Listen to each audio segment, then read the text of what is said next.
Goeiedag, baie dankie dat jy saam luister vanoggend. Ons gaan aan met ons hele konsep van roete 14:6 en dit kom van Johannes 14 vers 6 waar Jesus sê ek is die weg en die waarheid en die lewe. Ons is gelowiges wat Jesus volg is in alles dus op roete 14:6 want ons volg hom in alles wat ons doen. So ons het 'n roete 14:6 lewe. Vanoggend moet ons ook 'n bietjie praat oor die moeilike deel van hierdie lewe. Ons hoor dit as Jesus vir ons sê, as iemand agter my wil aankom, moet hy homself verloon, sy kruis opneem en my volg. Iets van hierdie kruis opneem leer vir ons en berei ons voor dat daar sal moeilike en uitdagende dinge wees ook binne in hierdie roete 14:6 lewe, binne in hierdie pad wat jy stap. En dat daar goed sal wees wat jou beproef en jou versoek.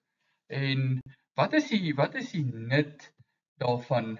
En het dit enige nut? Die Bybel waarsku ons van hierdie moeilike deel, hierdie rots wat jy teen 'n berg moet opstoot of die kruis wat jy moet dra. 1 Petrus 1 vers 6 sê jubel hieroor. So in die konteks nou iets anders, maar al moes julle onlangs vir 'n kort tydjie deur allerlei beproewings betroef word. En dan kan ons ook gaan na 1 Petrus 4 vers 12. Geliefdes, moenie verbaas wees wanneer 'n vurige, luister na my woord, vurige, so erge beproewing oor julle kom nie, asof iets vreemds met julle gebeur nie. So daai vers impliseer dat deel van hierdie roete 14:6 lewe is dit glad nie vreemd dat jy beproef gaan word nie. Johannes 16 vers 33 sê Jesus self ons, hy sê dit het ek vir julle gesê sodat julle in my vrede mag vind. In die wêreld ervaar julle swaar kry, maar hou moed, ek het die wêreld reeds oorwin. So Jesus leer vir ons duidelik daar, dat in die wêreld ervaar ons swaar kry, maar dan rig hy ook ons gedagtes en ons hart op hom wat hierdie swaar kry oorwin het. Maar nou moet ons hierdie pad stap, en dis so dat ons as gelowiges self baie keer moedeloos en mismoedig en seer voor situasies kom wat ons beproef, dat ons selfs partykeer op 'n punt kan kom waar ons as mense vir onsself sê, "Sjoe, maar soveel slegte goed gebeur met my, is ek nie vervloek of iets nie."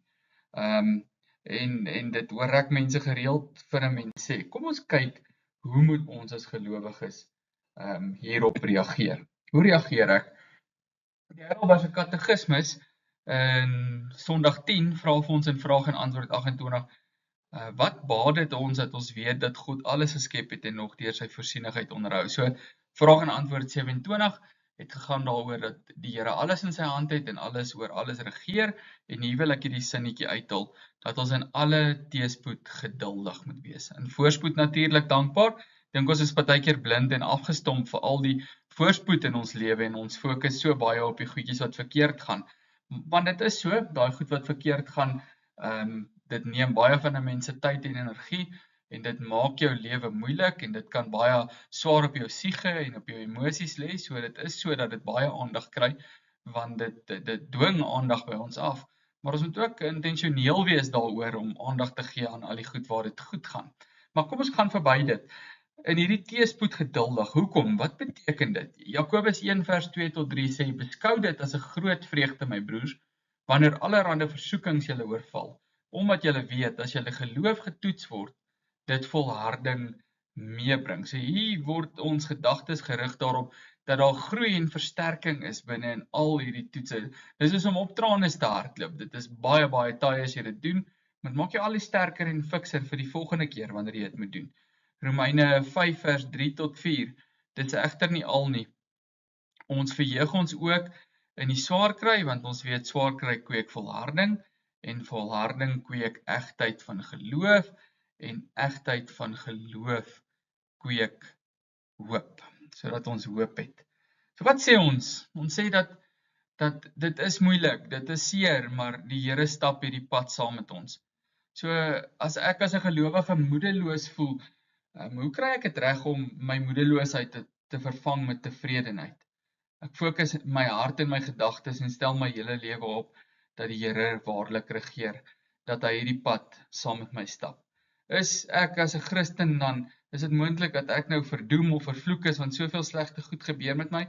Nee, niks kan ons van die liefde van God skei wat daar vir ons is in Jesus Christus nie. As die Here jou as sy eiendom aangeneem het, beskerm en bewaar hy jou as sy eiendom. En die Here is in beheer in alles in ons lewe.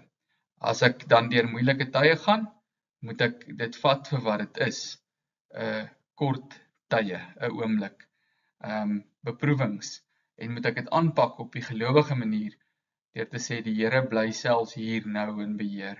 Selfs wanneer ek nie beheer het nie, of nie voel enige iemand kan my situasie uitsorteer nie, die Here is hier ook in beheer, hy het hier 'n plan, en wat ek moet doen, is om aan hom vas te hou, sodat ek tevrede kan raak in die wete, dat hy volmaak regeer, en dan kan ek in daai tevredenheid hom ook verheerlik.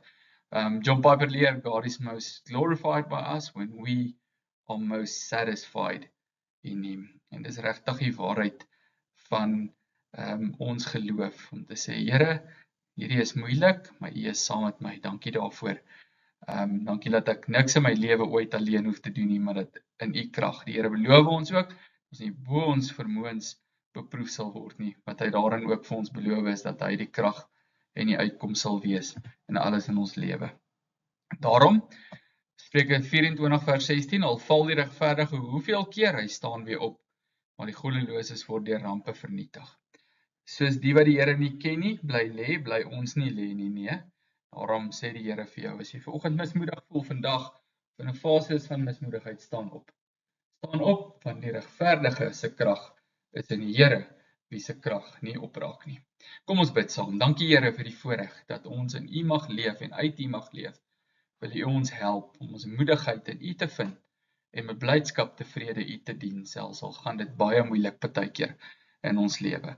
En wanneer dit met ons moeilik gaan, help ons om ons harte en gedagtes reg in te stel, om te sê, hierdie is my geleentheid om nader aan U te groei, en daarom moet ek vir lewe en dood aan U vashou. En as ek val, kan ek moedig en dapper in U opstaan, want niks kan ons skei van U liefde wat daar vir ons is in Jesus Christus nie. Daarvoor loof en prys ons U en bring aan U al die eer, in Jesus se naam. Amen.